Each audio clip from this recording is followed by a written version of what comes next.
Half a day. That means hello or what's up in Chamorro. Hi, my name is Christina and I am Chamorro. I also happen to be an English Studies major and recently I took a class in rhetoric. This class has taught me that being Chamorro is rhetorical, so let me tell you how. In my rhetoric class, one of our assigned readings was How to Tame a Wild Tongue by Gloria Anzaldúa. And in this reading, Anzaldúa passionately expresses how language is twin skin to identity. Now, although I greeted you in Chamorro, I don't actually know the language of Chamorro because I grew up in the States. And the Americanized way I've learned how to explain it to other people is as a tilted Spanish. Given the history of the Northern Mariana Islands where the Chamorro people are from, they were first taken over by the Spaniards, which had leaked into their language. So a lot of aspects of it are the same, such as saying adios for goodbye or counting uno, dos, tres to count in Chamorro. So there are some words that are unique just to the Chamorro language. And so although it shares similarities to Spanish, there are some words and letters that are completely different. So like in Spanish, ocean is oceano, whereas in Chamorro, ocean is tasi. Allowing people to express themselves in their own language is crucial to their cultural identity and embracing their culture instead of erasing it. So a brief history about the Northern Mariana Islands is that it met the same fate as many island nations where people sailed to them and decided to colonize them as their own. First by the Spanish, and then there was a stint with the Japanese, leading up into World War II, where they were liberated from Japan by the United States and eventually became a U.S. territory, which is what they are today. So what does this mean for the Northern Mariana Islands? It means that I don't need a passport to go there. It means that everybody born in the islands are U.S. citizens.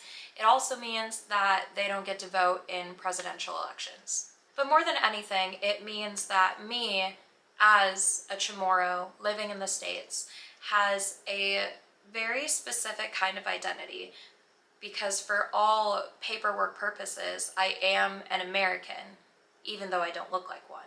About halfway through the semester, we read an academic essay by Malia Powell called The Rhetorics of Survival. This essay was about two indigenous authors named Charles Eastman and Winnemucca who were writing and publishing about 100 years ago, kind of turn of the century, but the catch is that they were indigenous Americans.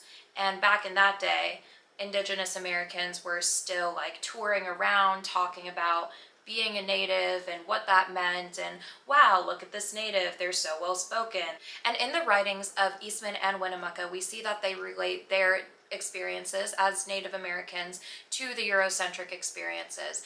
Sometimes I think it is for them to get published, but also so they bring a source of sameness, because as much as we do need to embrace everybody's differences and unique experiences, we also have to focus on how we are the same, because in sameness is where unity happens. I had to act similarly to Winnemucca and Eastman, that I had unique cultural experiences that were unique to me being Chamorro, but I had to find the sameness and find the similarities to relate to the white Eurocentric culture that I was around. And so I had to fight and learn how to explain things in a way that brought sameness to the people that I was around in order to fit in and survive. So some examples of this survivance is that I've spent my whole life figuring out easier ways to explain to people the geographical location of where the islands are. And I've had to do this because sometimes people have never heard of Guam, and sometimes people don't understand where the Philippines are, and some people don't know where Japan is. I've had to figure out quick and eloquent ways to explain to people why I look the way I do, which really means why I don't look like them. I've had to repair relationships that were damaged by cultural disconnect, because although I am an American by birth and by geographical claim, my Chamorro culture is not Eurocentric American culture, and that doesn't always translate well. One of the last readings in this semester was Literary Stewardship by Alana Frost.